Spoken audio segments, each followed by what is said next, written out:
অনুষ্ঠানটি নিবেদন করছে পুষ্পা ফার্নিচার, যত্নে থাকে সবকিছু। Pushpa Furniture, the best furniture ever you have seen. Powered by shiny gold and diamond. Shiny golden diamond, আপনার আস্থা আমাদের ভরসা।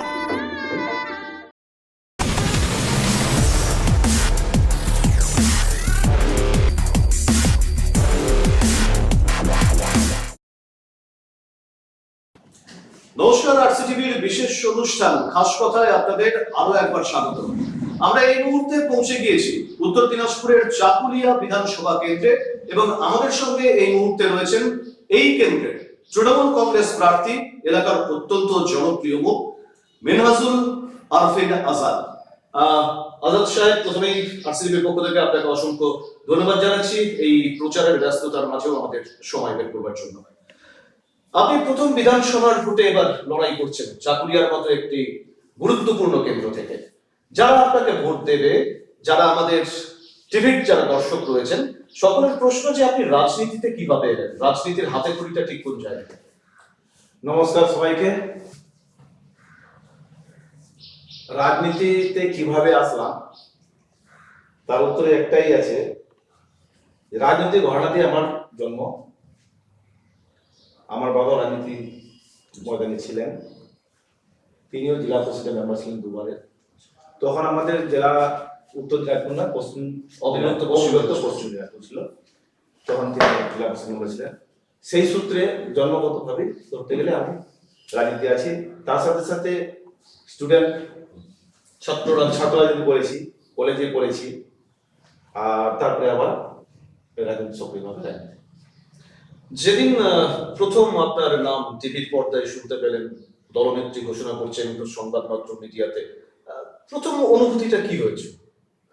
শুনুন, তাহলে সেদিনকার যদি এটা বলা যায়, আমি একটা বিয়ের অনুষ্ঠানে ছিলাম, বিয়ে হচ্ছিল আচ্ছা আমাদের চাকলি এলাকাতেই। সেই অনুষ্ঠানে গেছি বউ ভাতে। আমাকে বলছে ওখানে যে কিছু লোক, দাদা আপনার নামটা টিভিতে দেখাচ্ছে, আপনার প্রার্থী হয়ে আপনার নাম ঘোষণা করলো আমাদের দিদি, তো তৃণমূলের প্রার্থী চাকলিয়াতে আপনি হয়েছেন, ঘোষণা করছেন। তখন আমি জানতে পারলাম আর কি। মানে জানার পর আপনার পরিবার, আপনার যারা সঙ্গী সাথী, আপনার যারা অনুগামী, তারা যখন খবরটা জানলেন যে আপনি বিধানসভা কেন্দ্রের প্রার্থী হয়েছেন, এইবার প্রথম বিধানসভা নির্বাচনে লড়াই করছেন, কি আনন্দ উচ্ছ্বাসের ছবিটা কেমন ছিল? প্রার্থী নাম ঘোষণা হওয়ার সাথে সাথে আমি ওই বাড়িতেই ছিলাম, ওই বউ ভাত যেটা বললাম অনুষ্ঠানে, বিয়ে অনুষ্ঠানে। সেখানে এসেই এত লোকের সমাগম হয়ে গেল, হাজির হয়ে গেল। খবর পেলো যে আমি কোনে আছি, জানাজানি জানার পর এত লোকের ভিড় হয়ে গেল। লাস্টে বাড়িওয়ালা বলতেছে যে আপনি এখানে বসুন, আমি জায়গা করেছি, আপনার লোকজন এসছে। তো যা ওখান থেকে আসলাম ছুটে, তারপর শকুন্তলা আসলাম, চাকরির থেকে শকুন্তলা আসলাম। এখান থেকে এত লোকের সমাবেশ হলো সেদিন, একটা মনের মধ্যে বাইক রেলি হয়ে গেছিল। আমি আমাদের ব্লক প্রেসিডেন্টের সাথে দেখা করলাম, কালকে ছিল গেলাম ওখানে দেখা করার জন্য, সব নেতৃত্বের সাথে দেখা করতে গেলাম। তো মানুষ নিজের থেকে স্বতঃস্ফূর্তভাবে আপনাকে স্বাগত জানিয়ে আমার সাথে ছুটছিল। আচ্ছা, প্রার্থী ঘোষণার পর জেলার বেশ কয়েকটি জায়গায় আমরা বিক্ষোভ কর্মসূচি বিভিন্ন জায়গায় আমরা এটা লক্ষ্য করতে পেরেছিলাম। বর্তমানে কি পরিস্থিতিটা সেই জায়গাটা কেটে গিয়েছে? ঐক্যবদ্ধভাবে লড়াইয়ের ময়দানে, প্রচারের ময়দানে নামতে পেরেছেন এই মুহূর্তে? আমাদের চাকরিতে ছিল, একটু অস্বীকার করা যাবে না, কারণ ইচ্ছা তো থাকতেই পারে। সেই ইচ্ছা যদি ইয়ে না হয় তাহলে তো মনটা একটু, সে 2-4 দিন ছিল। তারপর এখন একসাথে মিলেমিশে ভোট প্রচার করছি। চাকুলিয়া দীর্ঘদিনের একটা বাম ঘরানা রয়েছে বলা যেতে পারে। দীর্ঘদিন ধরে বামেদের একটা ঘাঁটি, যখন পশ্চিমবঙ্গের অন্যান্য প্রান্তে যখন বামেরা প্রায় নিশ্চিহ্ন হয়ে গেছে, তখন চাকুলিয়াতে বামেদের ঘাঁটি। আপনি এবারে প্রার্থী, নতুন মুখ, লড়াইটা কি মনে করছেন, কতটা কঠিন বা সহজ? বামফ্রন্ট এটা লাল দুর্গ বলে এটা জানা যেত চাকুলিয়াটা, এটা সত্যি কথা, অস্বীকার করা যাবে না। 2011 সালে বাম আপনার যখন ইয়ে করে ক্ষমতাচ্যুত হয় পশ্চিমবঙ্গে, তারপর থেকে কিন্তু এখানে বামের দুর্বল বলতে কিছু ছিল না, আর নেই, এখন অব্দি নেই। 2016 সালে যখন বাম এবং কংগ্রেস জোট করে বিধানসভাটা যখন হয়, নির্বাচন তখন এখানে বামের প্রার্থী জিতেছিল। আমি তখন কংগ্রেস করতাম, জেলা পরিষদের মেম্বার ছিলাম তখন। সেই সূত্রে জোট হওয়ার সূত্রে আমাকে সাপোর্ট করতে হয়েছিল। তখন কিন্তু কংগ্রেসের আমাদের এখানে 11টা, এই ব্লকটার মধ্যে 11টা জিপির মধ্যে 7টা জিপি কংগ্রেসের ছিল, আর 32টা পঞ্চায়েত সমিতি মেম্বারদের মধ্যে 16টা আমাদের কংগ্রেস ছিল একক। সেই সূত্রে কংগ্রেসের শক্তিটা একটু বেশি ছিল। 3 জেলা প্রশাসন জিতেছিলাম, 3 জেলা পরিষদ, 16খানা পঞ্চায়েত সমিতি, 7খানা আপনার প্রধান পঞ্চায়েত আমাদের দখলে ছিল। সেই অবস্থাতে কংগ্রেস 2016 সালে বামের প্রার্থীকে জিতিয়েছিল জোট হওয়ার সুবাদে। আর এখন যেটা আছে বর্তমান, যেটা 2021 এটা বিধানসভা হচ্ছে এখন যেটা, এখানে ও জোট করেছে কংগ্রেসের সাথে। কংগ্রেস এখানে নেই, আছে মুস্তফা কাকু আছেন, ঠিক আছে, ওনার সাথে আছেন কিছু লোক, কিন্তু এখানে এককভাবে তৃণমূল একটা ভালো সংগঠন রয়েছে। দ্বিতীয় কথা হলো কি, আমাকে 2011, 2016তেও আমাকে বিধানসভা প্রার্থী করার জন্য করা হয়েছিল, কিন্তু ভাগ্যক্রমে বলুন আর যেভাবে হোক হয়নি। কারণ গত 10 বছর ধরে চাকুলিয়ার জনসাধারণ চেয়েছিল যে মিরাজ একবার টিকিটটা পান, বিধানসভায় আসুক, আমরা ওকে ভোট দেবো। দীর্ঘদিনের হয়েছে, হ্যাঁ, দীর্ঘদিনের অপেক্ষা আজকে এটা অবসান ঘটলো, আর মানুষ স্বতঃস্ফূর্তভাবে আমাকে সমর্থন করছে। আর আমি বিশ্বাস এটা যে তাদের আমাদের চাকুলিয়া বিধানসভার সাধারণ মানুষের ভোটারদের দোয়া এবং আশীর্বাদ নিয়ে ভোটের মাধ্যমে হাজার সাহেব, আমরা নিশ্চয়ই আলোচনায় থাকবো, তবে তার আগে আমাদের একটা বিজ্ঞাপনী বিরতি নিতে হবে। বিজ্ঞাপনী বিরতির পর আমরা ফিরে এসেছি আমাদের আলোচনায়। আমাদের সঙ্গে এই মুহূর্তে রয়েছেন চাকুলিয়া বিধানসভা কেন্দ্রের তৃণমূল কংগ্রেস প্রার্থী।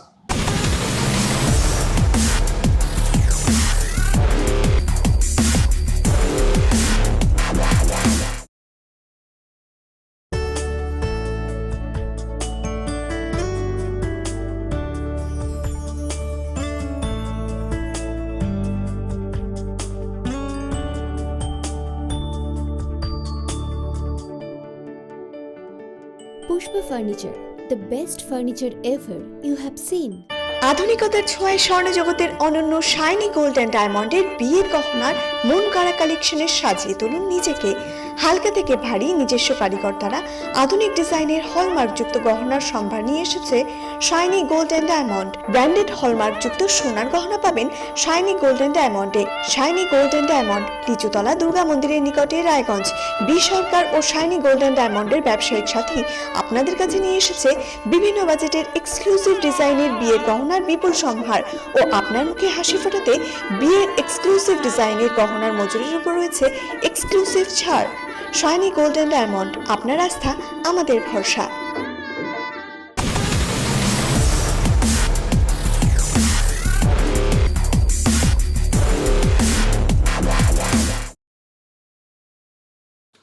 বিরতির পর ফিরে এলাম আমাদের আরসিটিভির বিশেষ অনুষ্ঠান খাস কথায়, যেখানে আমার সঙ্গে এই মুহূর্তে উপস্থিত রয়েছেন চাকুলিয়া বিধানসভা কেন্দ্রের তৃণমূল কংগ্রেস প্রার্থী মিনাজুল আরফিন আজাদ। আচ্ছা, বিরতিতে যাওয়ার আগে যে বিষয়টা নিয়ে আমরা আলোচনা করছিলাম, যে এর আগে বাম এবং কংগ্রেসের জোট ছিল, কিন্তু এবছর বাম এবং কংগ্রেসের সঙ্গে আইএসএফ যুক্ত হয়েছে, ইন্ডিয়ান সেকুলার ফ্রন্ট। লড়াই কি কঠিন হয়ে গেল আইএসএফ যুক্ত হওয়ার জন্য? চাকুলিয়া বিধানসভার ক্ষেত্রে আমি বলি, যতই জোট, যতই ভোট করুক, বামের এখানে কোনো আর জায়গা নেই, জায়গা নেই, জায়গা শেষ। এবার টিএমসি এখানে জিতবে, সাধারণ মানুষের দোয়া আশীর্বাদ আছে, তারা ভোটের মধ্যে টিএমসি কে জিতাবে। আর প্রার্থী তো আমি শুধু একা নয়, আমাদের নামাতো প্রার্থী আমি প্রার্থী করেছি ঠিক, কিন্তু আমাদের নেত্রী হলেন একজন মমতা ব্যানার্জি। ভোট হবে মমতা ব্যানার্জির মুখ দেখে। এবং আমি স্থানীয় প্রার্থী এখানকার, যেটা বললাম, গত 10 বছর ধরে যেটা অপেক্ষা ছিল মানুষ, তারা অবসান ঘটে এবার প্রার্থী হিসাবে এনেছি। মানুষ তাতে উৎসাহিত এবং তারা স্বতঃস্ফূর্ত ভাবে টিএমসি কে ভোট দেবে, আমাকে ভোট দিয়ে প্রেরিত করবে। এতদিন বিপক্ষ যে প্রধান প্রতিপক্ষ বাম কংগ্রেস জোট ছিল, তার সঙ্গে এবার প্রবল গতিতে আত্মপ্রকাশ করেছে পশ্চিমবঙ্গের বুকে বিজেপি। গত লোকসভা নির্বাচনে 18টা সিট, বর্তমানে দল বদলের পর সংখ্যাটা দাঁড়িয়েছে প্রায় 22টা। বিজেপিকে কতটা চ্যালেঞ্জ জানাচ্ছে বিজেপি? ব্যাপারটা হলো কি, আজকে চাকুলিয়া বিধানসভায় বিজেপি যারা কর্মী রয়েছেন, নেতা নেতৃত্ব রয়েছেন, তারা কিন্তু যেভাবে হোক 365 দিন সালে বছরে ওরা কিন্তু সাধারণ মানুষের পাশে ছিল। আজকে একজন বাইরে থেকে প্রার্থী করে দিয়েছে, এটা আমার মনে হয় এটা ঠিক হয়নি, কারণ এখানকার যারা এখানে স্থানীয় মানুষ যারা মানুষের সাথে থেকেছে তারা সেই সুযোগটা নেবে। এটা বাইরের লোক এসে এই নিয়ে কিন্তু বিক্ষুব্ধ হয়েছে, আমরা সবাই দেখেছি। তার কিন্তু বিজেপি যেটা ভোট পেয়েছিল লোকসভাতে, সবচেয়ে হাইয়েস্ট ভোট চাপলে বিজেপি পেয়েছিল 51,000। ওই ভোটটা এবার কমবে, সেই ভোট আর পাবে না, কমবে। কারণ মানুষ আমাকে প্রার্থী করার পর আমাদের পরিবারটা, আমার পরিবার বিশেষ করে আমার পরিবার হলো, আমরা নিজ নিজ ধর্ম পালন আমরা নিজে করবো, ঠিকই আছে। আমরা সেকুলারটাকে বেশি গুরুত্ব দিই, আর সেকুলারটাকে মেনে আমরা চলি। আমাদের এখানে কোনো জাতি ভেদাভেদি ধর্ম একদম কোনো কিছু আমার মানে ধর্মনিরপেক্ষতা, একদম ধর্মনিরপেক্ষতা, যে যা ধর্ম আছে সে ধর্ম পালন করবে। এবং আমাদের পরিবারটা বিশেষ করে আজ থেকে না, বাবা থেকে দাদু থেকেই আমাদের এরকমই আছে যে আমাদের এলাকার যত আছে লোক আছে, আমরা সকলের সাথে ভ্রাতৃত্ববোধ একটা বজায় আছে আমাদের। যেটা তৃণমূল দল সম্পর্কে বারংবার বিরোধীরা অভিযোগ করছে, দিল্লি থেকে প্রায় ডেলি প্যাসেঞ্জারের মতো অবস্থা হয়েছে দেশের সম্মানীয় প্রধানমন্ত্রী, স্বরাষ্ট্রমন্ত্রী এবং জাতীয় স্তরের একাধিক নেতৃত্ব। এটা নজিরবিহীন যে জাতীয় স্তরের বিজেপি নেতৃত্ব এতবার পশ্চিমবঙ্গে আসছে, সোনার বাংলা করার কথা বলছে। আপনাদের বিরুদ্ধে যেটা মূল অভিযোগ, তোলাবাজি, কাটমানি, সিন্ডিকেট রাজ, এটা মুক্ত একটা পশ্চিমবঙ্গ করতে চাইছে। আপনাদের দলের বিরুদ্ধে তো প্রচুর অভিযোগ রয়েছে, চাকরি দেওয়ার নাম করে টাকা খাওয়া, বিভিন্ন জায়গায় কোথাও কোনো কাজ করতে হলে পয়সা নিচ্ছে। মানুষ যখন প্রচারে যাচ্ছে এই কথাগুলো যদি জিজ্ঞাসা করে কি বলবে? শুনুন, কে কি করেছে সেটা বড় কথা নয়, বড় কথা হলো আমি কি করছি সেটা বড় হওয়া উচিত। আমি সমাজ থেকে কি পেলাম সেটা নয়, আমি সমাজকে কি দিতে পারলাম সেটা বড় হওয়া উচিত। আপনার দলের একাংশের বিরুদ্ধে অভিযোগ দলের যেটা একাংশের যেটা রয়েছে আমি এতটা বলতে পারবো, আমি নিজেটা বলতেছি। আর দল যদি ভালো না হতো, দল তো এতগুলো কাজ করছে সাধারণ মানুষের প্রতিটি বাড়িতে। মমতা ব্যানার্জি তো আমাদের তো প্রকল্প বিভিন্ন প্রকল্প বাড়ি বাড়ি পৌঁছে দিয়েছে, আজকে ছাত্র থেকে শুরু করে নেই, ঠিক আছে, রূপশ্রী বলুন, পদশ্রী বলুন, অনেক কিছু তো বলুন, এসবগুলো আমাদের জানি না, একদম মানুষ আমার নিতেই জানে না যে সরকার যেভাবে দিচ্ছে প্রকল্পগুলো, সুযোগ সুবিধাগুলো, অনেক আমাদের সাধারণ মানুষ জানেও না, নিতেও জানে না। যাই হোক, এই কাজগুলো যখন করেছে, তো সেই কাজের নিরিখে মমতা ব্যানার্জিকে ভোট দেবে, আর ঠাকুরের বিজেপি সোনার বাংলা করবে। সোনার বাংলা যদি করার থাকে, যদি আছে তো দিল্লিতে তারা বসে, দিল্লি মসজিদে তারাই তো আছে, প্রধানমন্ত্রী তারা তো আছেন, তারা কেন আবার করতে পারছে না? আলাদা করে আবার করতে হবে। যদি আলাদা করে করতে হবে, ইউপিতে কেন করতে পারছে না?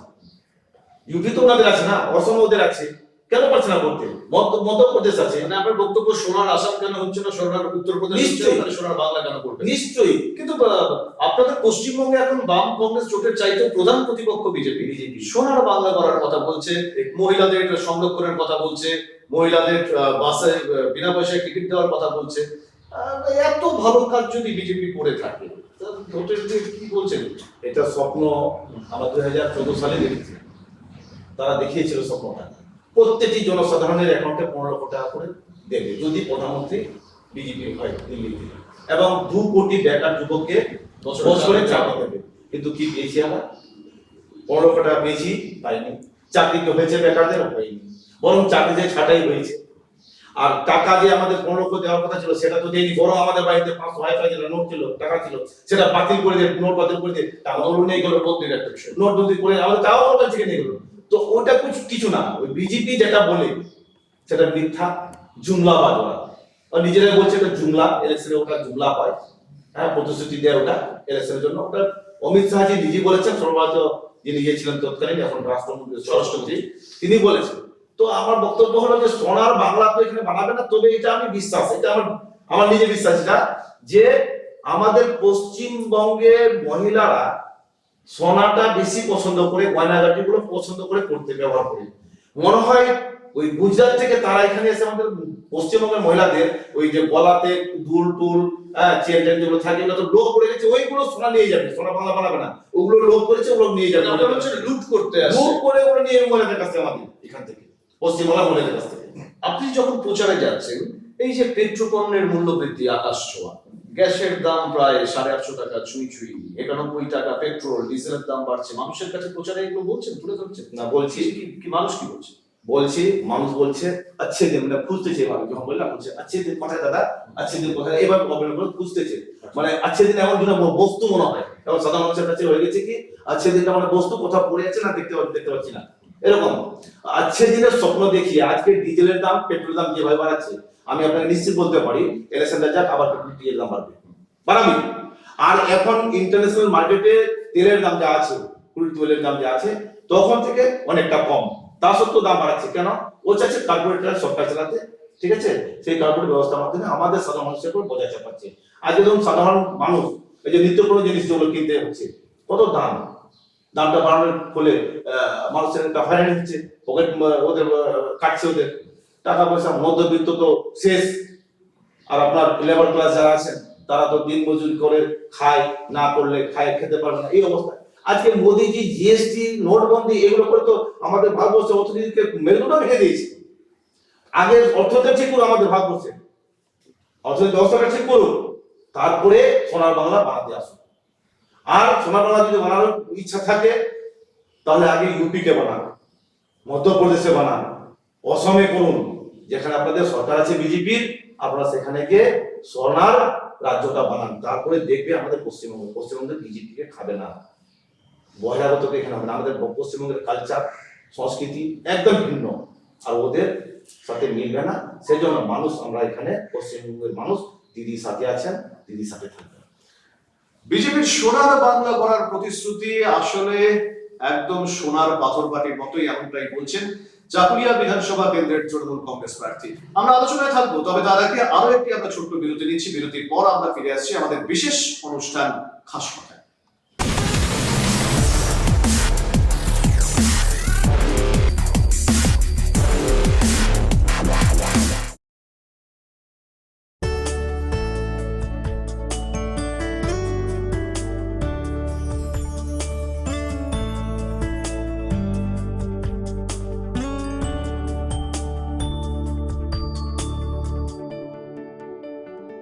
Pushpa Furniture, the best furniture ever you have seen. আধুনিকতার ছোঁয়ায় স্বর্ণ জগতের অনন্য শাইনি গোল্ড অ্যান্ড ডায়মন্ডের বিয়ের গহনার মন কাড়া কালেকশনের সাজিয়ে তুলুন নিজেকে। হালকা থেকে ভারী নিজস্ব কারিগর দ্বারা আধুনিক ডিজাইনের হলমার্কযুক্ত গহনার সম্ভার নিয়ে এসেছে Shiny Gold and Diamond. Branded হলমার্কযুক্ত সোনার গহনা পাবেন শাইনি গোল্ড অ্যান্ড ডায়মন্ডে। Shiny Gold and Diamond, Lichutala Durga মন্দিরের নিকটে, রায়গঞ্জ।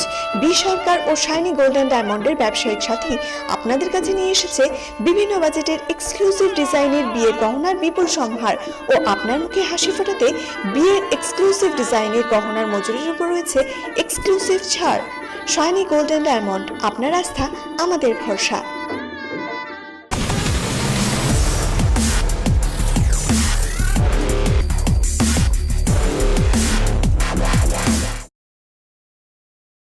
বিরতির পর ফিরে এলাম আরসিটিভির বিশেষ অনুষ্ঠান খাস কথায়, যেখানে আমাদের সঙ্গে এই মুহূর্তে উপস্থিত রয়েছেন চাকুলিয়া বিধানসভা কেন্দ্রের তৃণমূল কংগ্রেস প্রার্থী মিনাজুল আরফিন আজাদ।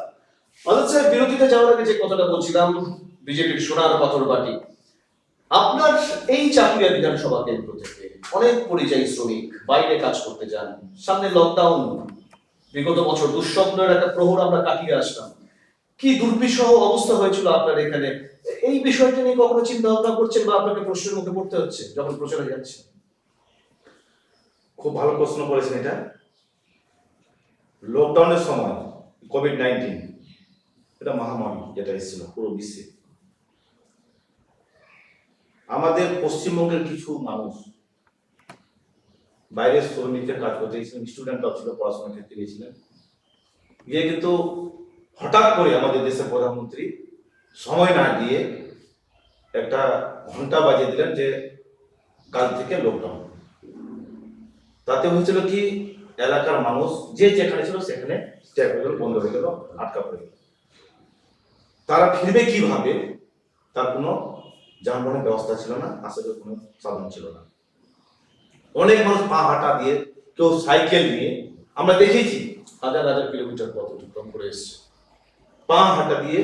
আমরা দেখেছি আপনাদের সংবাদ মাধ্যমের দ্বারা আমরা দেখেছি, টিভি চ্যানেলের মাধ্যমে দেখেছি যে একটা বাচ্চা, ওর মা, বাচ্চাটার মা এটা ব্রিফকেসটা ওটা নিয়ে আছে, বাচ্চাটার উপরে শুয়ে আছে।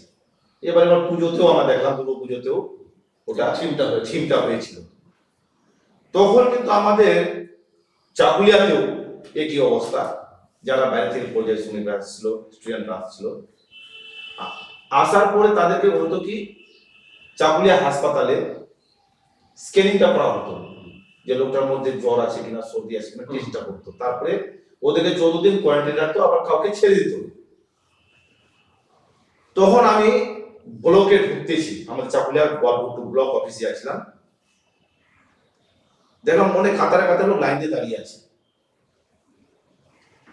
আমি যখন যাই গেটটা পার করি তো লাইনে দাঁড়িয়ে ছিল, তো কিছু লোক বললো ওখান থেকে, ওই যারা বাইরে থেকে লোক আসছিল তারা বললো যে আমাদের দেখেও দেখছে না নেতা নেতা। এই আওয়াজটা আমার কানে আসলো। তারপরে আমি অফিসে ওখানে বসলাম, বাইরে ছেলেগুলোকে ডাকলাম, যুবকদের ডাকলাম, আসলো। আমি বললাম যে ওইখানে লোকগুলো লাইন দিয়ে দাঁড়িয়ে আছে, তোমরা শুনে দেখো যে কি অসুবিধা আছে ওনাদের। তখন তো ভয় ছিল একটা, যে করোনা ছুলেই নাকি হয়ে যাবে, ওর শ্বাস প্রশ্বাস এরকম হয়ে যাবে, ছাড়িয়ে যাবে ভাইরাসটা। যেতে চাইছিল না, আমি বললাম তুমি যাও, দূর থেকে কথা বলো। গেল, শোনার পরে একটাই হলো কি যে তারা পিপাসে পেয়েছে, জল পাচ্ছে না, জল খাবার জন্য ওরা, কারণ তাদের কাছে পয়সা ছিল, পকেটে তাদের কাছে পয়সা ছিল, তাদের কাছে যারা লাইনে দাঁড়িয়েছিল, বাইরে থেকে যারা এসেছিল শ্রমিক, তাদের পকেটে পয়সা ছিল, কিন্তু দোকান খোলা ছিল, দোকানে তখন সব বন্ধ হয়েছিল। ওরা ভিখারি নয়, অসহায় নয়। অসহায় কিভাবে?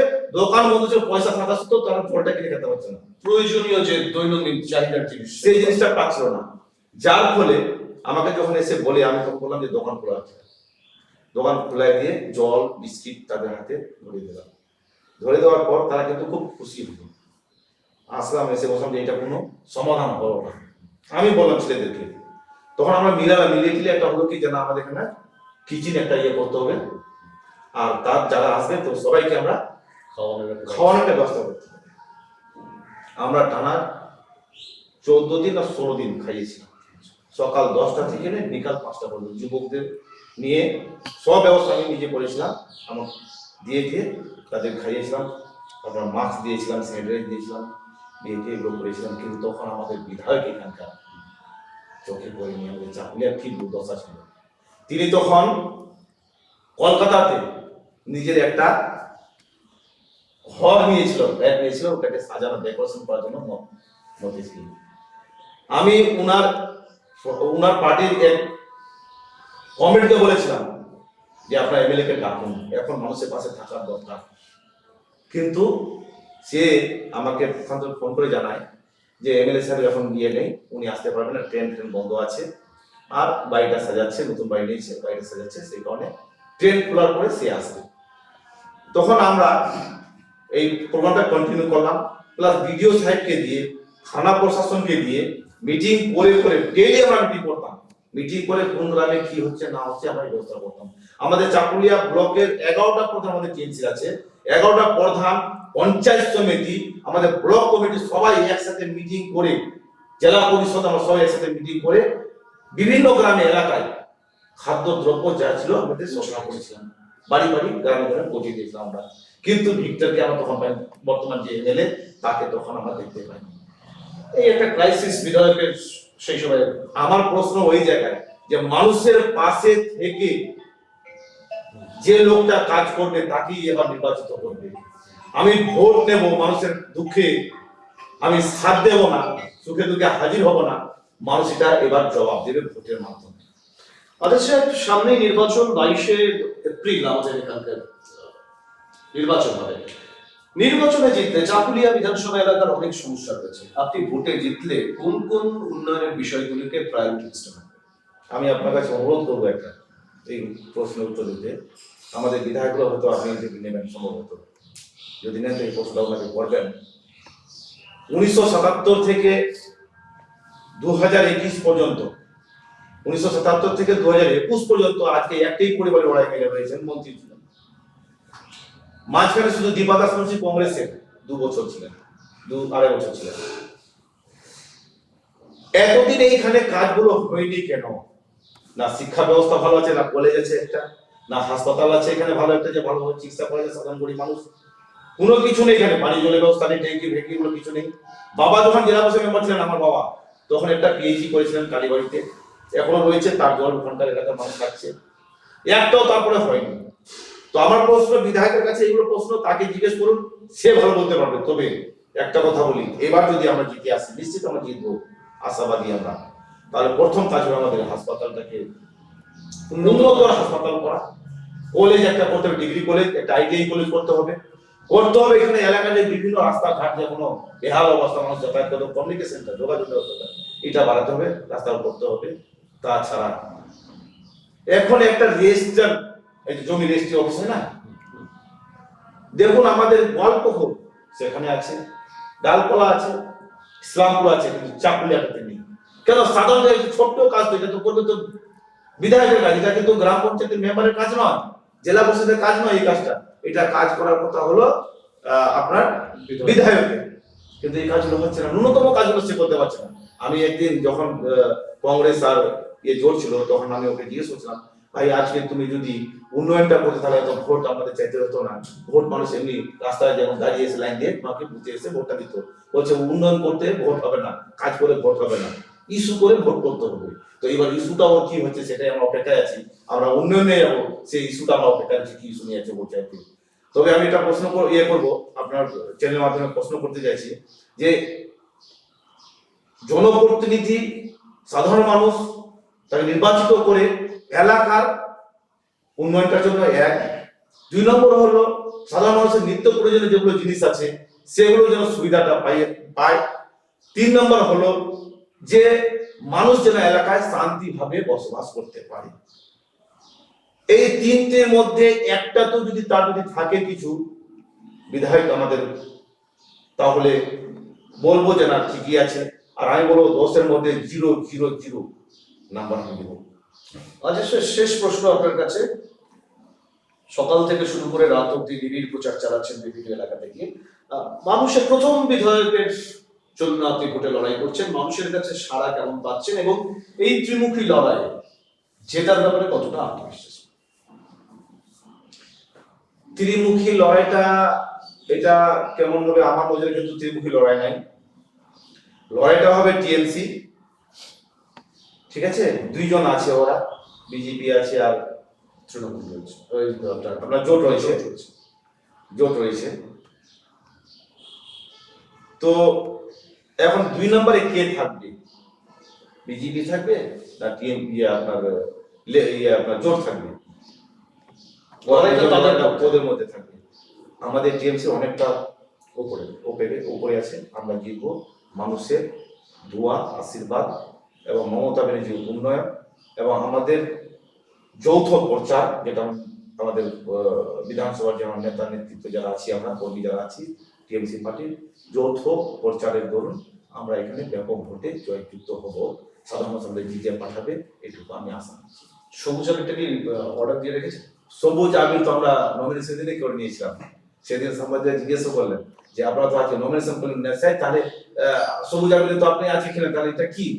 মানুষ এটা করেছে সর্বোৎসাহিত হবে। সবুজ আবিরে খেলা হবে, খেলা অলরেডি আমাদের চলছে পশ্চিমবঙ্গে। খেলা হবে, এই মাটিতে খেলা হবে। টিএমসি এবার জিতবে, সাধারণ মানুষের উন্নয়নে আবার খেলা হবে। আমরা এই নির্বাচনকে উৎসব মনে করি, ঠিক আছে? গণতন্ত্রের উৎসব মনে করে আমরা, আর এই উৎসবে আমরা সব মেতে গিয়ে সবুজ আবির খেলে জড়িত হব। অসংখ্য ধন্যবাদ আজাদ সাহেবকে। চাকুলিয়া বিধানসভা কেন্দ্রের তৃণমূল কংগ্রেস প্রার্থী, জেতার ব্যাপারে 100% আশাবাদী। সবুজ আবির নিয়ে খেলা হবে, তবে সেই খেলা মানুষের উন্নয়নের, সেই খেলা এলাকার সামগ্রিক উন্নয়নের। এই বার্তা নিয়ে সকাল থেকে শুরু করে গভীর রাত পর্যন্ত প্রচারে ব্যস্ত বিধানসভা ভোটে প্রথম টিকিট পাওয়া চাকুলিয়া বিধানসভা কেন্দ্রের তৃণমূল কংগ্রেস প্রার্থী মিনহাজুল আরফিন আজাদ। তবে শেষ পর্যন্ত সাধারণ মানুষের রায় কোন দিকে যায় তার জন্য আমাদের অপেক্ষা করতে হবে আগামী 2 মে পর্যন্ত। ততদিন আপনারা ভালো থাকুন, সুস্থ থাকুন আর দেখতে থাকুন আরসিটিভির বিশেষ অনুষ্ঠান খাস কথা।